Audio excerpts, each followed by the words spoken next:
interesting how certain people have never heard of any of this, just like we were talking about at the beginning. If we didn't have sound problems, people have frequencies that we tune to.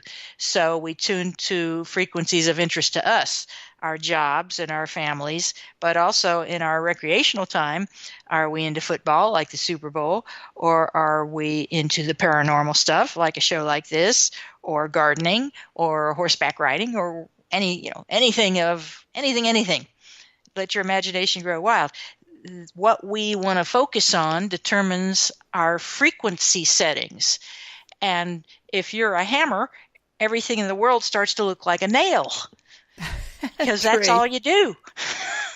So you've got this filter going.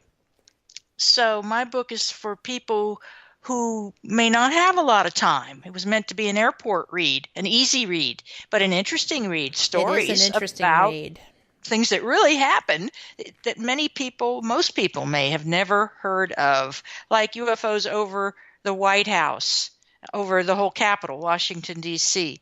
in 1952. Well documented, newspaper fodder, and yet talk to a person about it today, no recollection, no glint in their eye, no say Jose. Don't know. That's amazing to me. But I do understand where you're going with that. There is a lot of that. But if you asked me about stats for any player on either team in the Super Bowl, I could tell you nothing. I would be just as clueless. So there's no fault. Don't get me wrong. I'm not laying blame. I'm saying we tune to these frequencies. And regardless of your hobby interests, your recreational interests, one message that seems to be coming through this alien interview and every other source of so-called ET consciousness or divine source, the idea is underlying it all, love. Existence is fundamentally love, of a nature of love. And if you want to call that God, okay, fine. It's a very convenient and useful and universally recognized name for this force, God. If God is love and that's all there is, this is not hard. And yet, if you look at politics on Earth and economic distribution and things like that, people are suffering. Why? Why does it have to be this way? If you're from a planetary system where people don't think in terms of limitation, people think in terms of helping each other and opportunity, then all the dynamics shift and change. Absolutely, so that they do. There are people on Earth today who just don't get this mentality of limitation and deprivation. So people like the Thrive movement. Thrive is looking for alternative energy sources and looking at crop circles as possible schematics in 2 dimensions of 3-dimensional contraptions that can generate more energy than it takes to operate them, which is the definition of an energy gaining system. And that's what Tesla was all about, energy gain through Earth forces, Earth energies. Something that interests me about what you just said, well, everything, but in particular that stood out, the message that comes back almost universally from abductees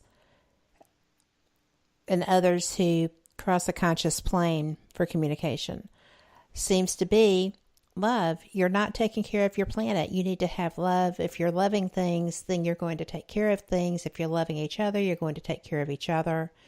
But universality says love is the key.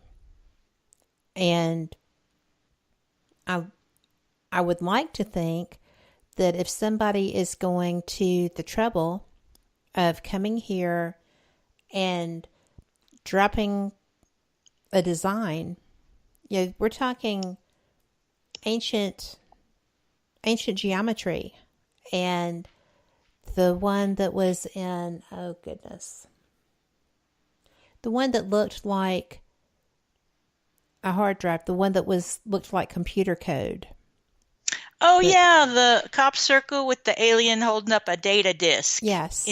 In ASCII. It turned out to be, well, somebody said they translated it as ASCII code, which maps a keyboard to symbols. Yeah. Go ahead. And, I don't think it's unrealistic to think that someone is trying to help us not destroy ourselves. If we, as so many people seem to Well, believe, were a science experiment gone awry, then we would be left alone to create our own demise or survival. It's encouraging to think somebody might be trying to, shoot us a clue here or there.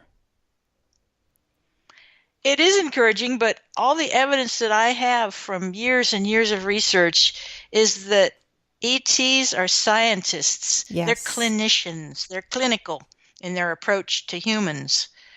And we are subjects of their experiments, I believe, in some cases. What I heard was that at any time, in fact, right now on Earth, there are, oh my gosh, hundreds, if not thousands of science experiments being run by many races. They all have some skin in the game here. They pop in, they come, they go, they monitor. It's like doing any science experiment. You set up control conditions, you set up constants and variables, and you vary your variables and note the results, and then you see how that influences your original hypothesis or theory and try to draw a conclusion. So they're experimenting on and around Earth, and meanwhile we're wondering if they exist. I mean, that's the official narrative. Do they even exist? Our government knows they exist. All this mincing around and dodging the issue. So a lot of people are really tired of it and having the discussion we're having now at a different level where we don't even have to use the time to justify what we're saying. We understand that UFOs exist because our government believes they exist. I don't have to have seen one. I've seen documents that I'm satisfied. So many documents from that are in fact on the CIA.gov website. You don't have to believe me. Go to the Black Vault. You and I were talking about that, Kat. Black Vault. The FBI Black Vault. That's right. Chock full as well. Exactly. You don't take my word for it. We're all getting our information from the same places. And thanks to the United States citizenry demanding a Freedom of Information Act, we are getting data that the federal government never wanted us to see. And a lot of this data is still highly redacted, blacked out or whited out, where you can't read people's names or the locations of things, but certainly there's enough information to get the gist.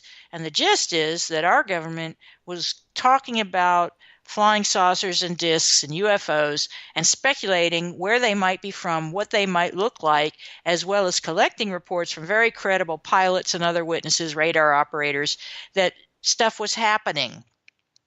And occasionally an insider comes forward and gives testimony, but since it's not a mainstream topic, it doesn't linger in the social consciousness for very long. Other people who are aficionados or ufologists collect these sorts of tidbits and maybe write up compilations as books or whatever, you know what I'm saying, or make a lecture. But gradually the consciousness seems to be going up, elevating. Why do you think that is? I think it's in large part due to the internet and the fact that people are insatiably curious, and that Americans in particular are having our national character a need to question authority. We learned it from the founding fathers. They question authority, the British authority, and no nation that pretends to be freedom-loving would ever suppress free thought or free speech. And yet that's what we're seeing here in the United States with media muzzling. Yes. Which is getting worse. I just wrote an article for the Daily Conspiracy on social media bans are getting worse, not only in our country, but abroad. China is a mess. They're going totalitarian in a big way. They're going to have their national facial recognition identification system nationwide and focusing on the highly concentrated urban centers, much less than the far-flung rice paddies, I assure you. Well, that's because most of the people that are out in the rice paddies were if they were people who were urban who got in trouble, they were taken out away from education and the opportunity to make money and placed there. A lot of people were relocated because of that. Political people, political opposition people. But, China is a totalitarian government. People try to make it sound like, oh, well, they're doing trade and they're doing this, that, and the other. They are full-blown communistic. They have no interest whatsoever in fear. They have a tyrannical government that's going all Orwellian on the world. Yep. Very literally. And it looks like American tech giants such as Amazon and Google and Apple are building the software tools, not exclusively, but are contributing to what we in the West would think of as liberty depriving, if not draconian measures to surveil every single Chinese citizen, give them a social credit score based on debt and income and lawfulness. And if you become sufficiently undesirable, you can no longer pay your rent.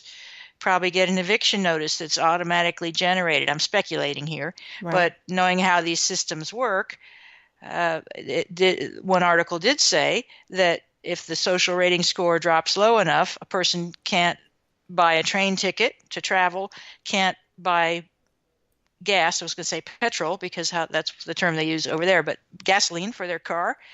And they may not be able to pay their rent. In other words, they may be forced to move.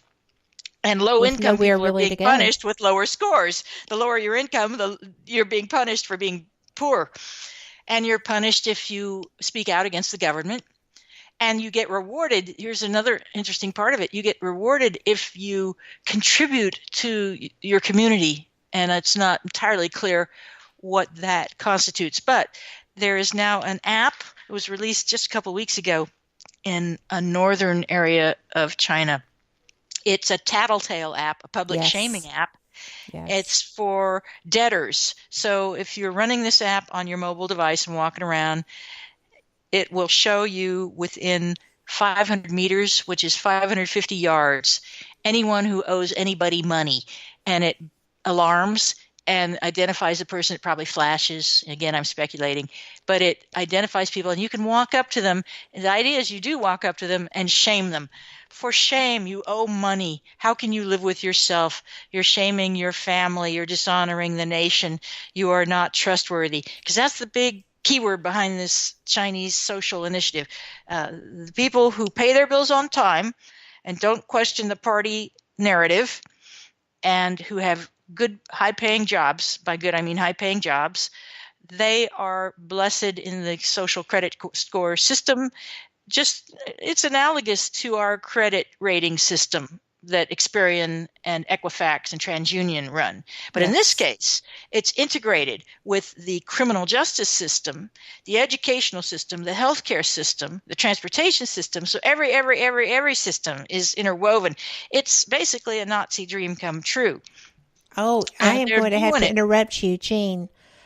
It's break time, but we will be back in only 2 minutes, and we will continue this. I apologize, but we can't stop this conversation. We're going to have to pick this back up, and we'll be back in 2 minutes.